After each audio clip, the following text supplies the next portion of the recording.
haini ndaredi kana kuibata futi yacho. Handisi kukurudzira ani nani kuti aite zvinhu izvozvo, asi ndinongoti anayo ngaangouya kubox kwangu angondudza kuti ashamwari ndinazvo zvombo zvangu izvi ndigare ndiinazvo. Wandiri kufungira kuti ari kuita zvinhu zvakaipa munyika yeZimbabwe, ari kudya ega, ari kukanganisa zvinhu, ari kukanganisa mamiriro ezvinhu munyika. Inini I'm ready to kuuraya izvinhu izvi. I'm ready to kill. Dambudziko riri kuitika muZimbabwe nderekuti vanhu vari kutsikirirwa. Ukangoda kusimudza musoro, vanhu ivaine saidhi ramuri, kwete kuita seshizha kana kuti semuti kana kuti sebundo kana kuti sevhu. Ona ndikakuziva ukangoda kutaura zvisina basa ndikanazo kukuteerera zvakanaka zvaunenge uchitaura kudai ndokukumurisa hembe. I don't care about you are a woman or you are a man. Ndokukumurisa hembe kubva kupendi nekusocks kusvika zvimakamera zvenyu, zvimahidden kamera zvenyu zvomunenge makaiswa. Kulian TV atibatike zvechobu. ndofunga ndichakudzosera kumashure panguva yehondo yakaenda ana baba wedu kuhondo, vachititaurira history vakati vakaenda kuhondo nekuda kwemamiriro ezvinhu ende vakaita volunteer, wakazvivolunteer yourself kuti waende kuhondo.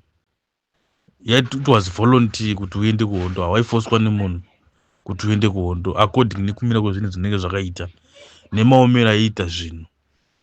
Iko zvino izvi matambudziko atakusangana nawo akutifosa kuti tiite zvese zvese.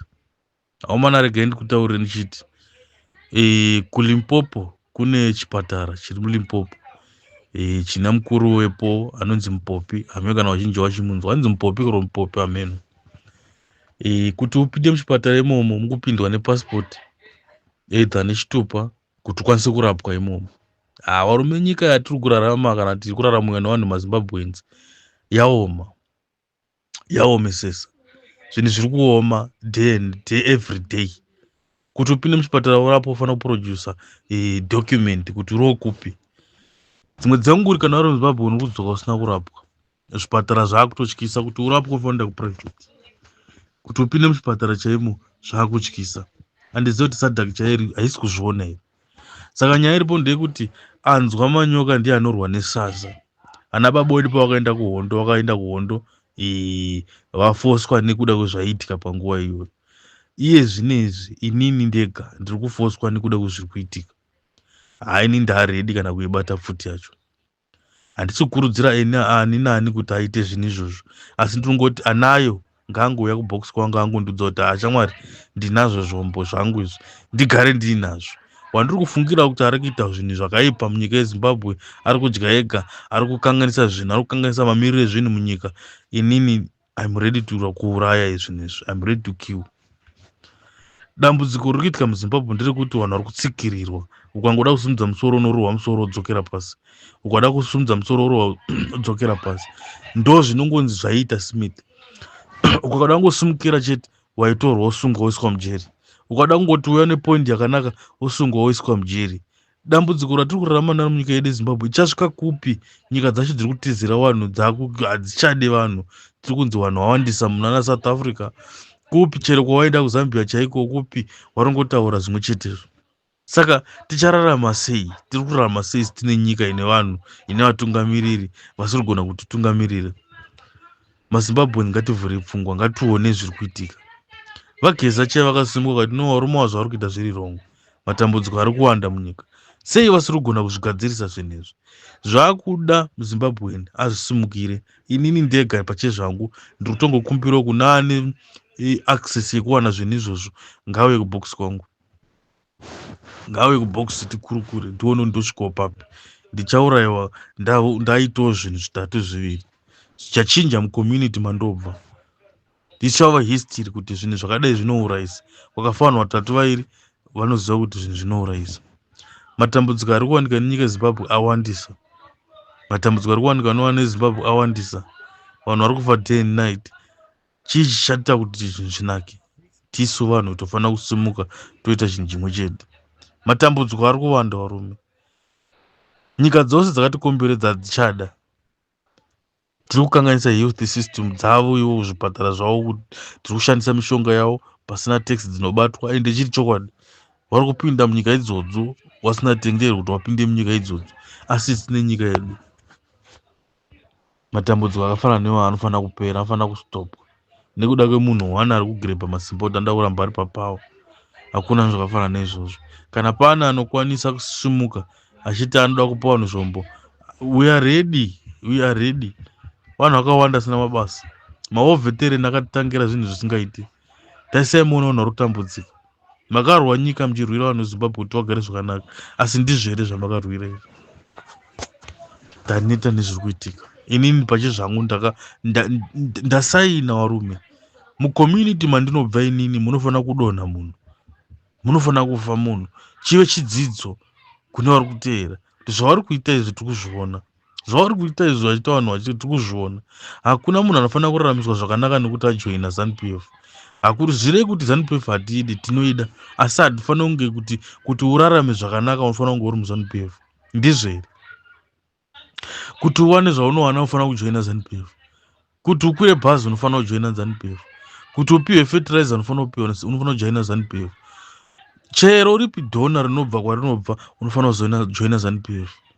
Yoita zvonge zvinhu zvinobva kuZANU-PF. ZANU-PF haina chinhu chainowana. ZANU-PF iri kutowanawo zvinhu kubva kumaorganization akasiyana siyana, asi unofanira kujoina ZANU-PF kuti unzi wawana zvose izvozvo. Inyika yekupiwe. Munhu anofanira kusapota munhu waanoda, hazifanira kusungirirwa kuti anzi sapota nhingi. Munhu anofanira kuwana access echinhu chese, kwete zvekuti hausapoti ZANU-PF saka uchawana chakati.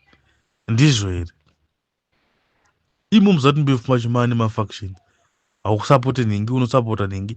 Yeri kusapota Chiwenga, kusapota Gudoguru, ini ndiri kusapota ED, saka tava ma-enemies. Ndizvo here zvakarurwa nana baba vedu izvo zvamukutiitira nhasi? Zvinotsamwisa. Nyoka yemabhunu ari kuzvirwirawo hake nyika yake kuti anga ari upenyu hwakanaka, asi zvinhu zvacho zviri kungobhenda. Handizivi kuti zvichafamba sei. Ndizvo here zvakarwira vanhu. Vanhu vari kusunga nyoka yemabhunu, dai Mwari akuitire zvakanaka, tichakubatai chete. Vanhu vese vari kusapota zvisiri izvo, tichakubatai chete. Kunge ndichitaura zvaMwari ndikutokanganisa. Mwari anobatsira munhu anozvibatsira, sekutaura kwandamboita kuti inini ndakudowo yangu.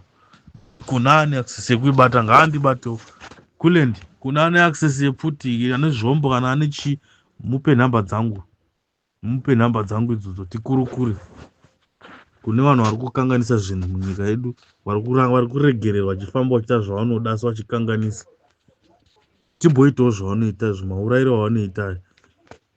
Inini ndichazofa ndatourayawo 2 or 3. Maitiro ari kuita munyika yedu haachafambi zvakanaka. Kana iri hondo matangira ichatanga nenzira iyoyo. Taneta nezviri kuitika izvi. Kuti uwane zvakanaka, kuti uwane stendi chaiyo unofanira kunge uri muZANU-PF. Ndine mari yangu, ndoda kutenga stendi yangu, unofanira kuiwana through musangano. Ndine chandina chanda kutenga asi mari ndinayo, unofanira kuwana through musangano. Musangano rudziko unongofanira kuwana through musangano. Taneta mani nezviri kuitika izvi. Ndati munzvimbo mandobva inini munofanira kufa vairi vatatu, vandichakonzeresa inini myself. Taneta nezviri kuitika muZANU-PF. Nyika yacho kana yakudaiso ichiri nyika here? ZANU-PF chiko mhani munyika yeZimbabwe? Tiri macitizens ese, tese tiri maZimbabweans. Musiyana uri papi? Hekwa ED, hekwa Guduguru, hekwa ani. Zvine basa retese tiri maZimbabweans. Why muri kuomesera vanhu? Why muri kuomesera vanhu? Matambudziko awanda munyika haachasolveke. Matambudziko awanda kumaprovinsi akasiyana siyana haachagadzirisiki. Tiri kutambudzika kuti ndiwane stendi chai ndofanira kuburitsa, ndofanira kunge ndine connection kuZANU-PF. Stendi. Ndine mari yangu ndoda kutenga stendi, unofanira kunge une connection kuZANU-PF. Zviri kutibatsira chii munyika yeZimbabwe izvozvo? Toda kuvaka nyika, vanhu vacho vanovaka nyika ndivavo vari kutenga mastendi. Mari ikapinda munyika yotenderera, zvinhu zvakuenda kumberi. Taneta mani.